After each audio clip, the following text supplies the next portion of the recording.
Qui est Orion?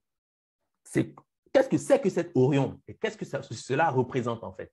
Les Bambara, les Malinké ont un mythe pour expliquer ce que j'ai dit à travers les hiéroglyphes. Parce qu'en fait, c'est leur langue qui est exprimée dans les hiéroglyphes. Ça, je pense que je l'ai souvent dit. Il faut que ce soit clair. Maintenant, je vais soutenir le fait et densifier le fait avec le mythe pour que vous compreniez mieux et bien de quoi il s'agit précisément. OK? La première génération divine, incarnée par Muso Koroni et Pemba, les personnages sur lesquels j'aurai l'occasion de venir, mais je peux déjà vous dire que Pemba, c'est Seth, c'est celui qui devient Seth en Égypte. Pemba, littéralement, ça signifie le grand souffle.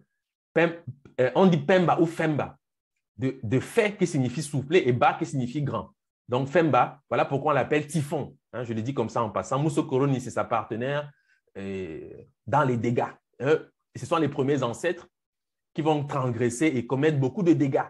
Dégâts qui vont nécessiter ensuite le sacrifice pour purifier l'univers. Bon, ça, ce sont des choses que nous allons voir dans le détail plus tard. Donc, je vous dis en passant ce qu'ils sont. Muso Koroni, c'est une figure très importante, c'est Isis, mais d'une certaine façon. Pemba, c'est Seth. Mais voilà, bon, sauf que bon, ici, je ne vais pas...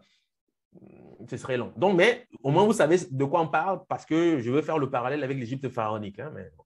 Donc, les premières générations divines incarnées par Muso Koroni et Pemba, premier couple de jumeaux, commettant des actes d'impureté, l'odeur qui s'en dégageait empestait de l'atmosphère en s'élevant. Et elle était sur le point. Ça, je suis en train de reprendre ici un mythe Bambara Malinké, hein, je l'ai dit.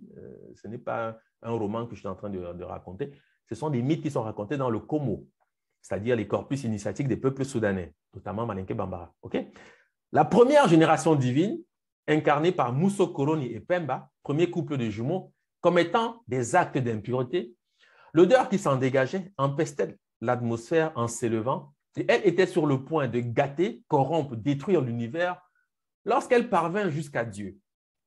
Celui-ci, pour éviter que le monde, son œuvre, ne s'écroulât, fit sacrifier du haut des 7 cieux et des 7 terres, au moyen de l'éclair, un bélier qu'il créa à la hâte à partir de la manière dense, à partir de la matière dense dont est fait le ciel divin.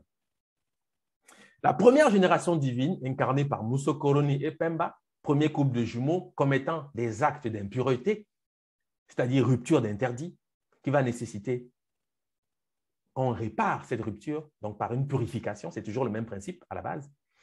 L'odeur qui s'en dégageait empestait l'atmosphère en s'élevant et elle était sur le point de gâter, corrompre, détruire l'univers lorsqu'elle parvint jusqu'à Dieu. Celui-ci, pour éviter que le monde, son œuvre, ne s'écroulât, fit sacrifier du haut des 7 cieux et des 7 terres, au moyen de l'éclair, un bélier qu'il créa à la hâte à partir de la matière dense dont est fait le ciel divin. Qui était ce bélier?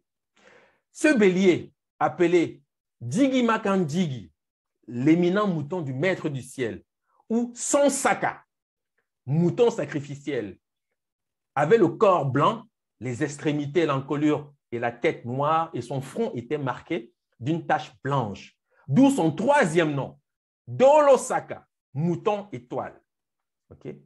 C'est ce que les ancêtres sont en train d'écrire ici. Dolosaka.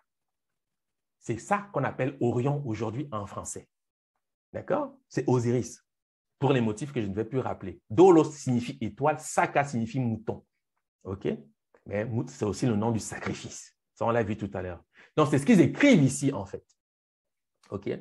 Pourquoi? Je peux faire une extension rapide pour que vous puissiez avoir la projection que les Soudanais sont en train de faire ici.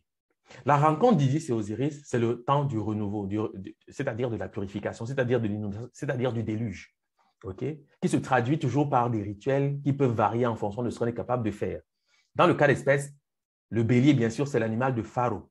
Pharaon qui est l'image d'Osiris au Soudan occidental, celui qui va être sacrifié pour que son peuple puisse vivre. D'accord? Voilà. Donc, cette rencontre-là, c'est aussi le temps du sacrifice.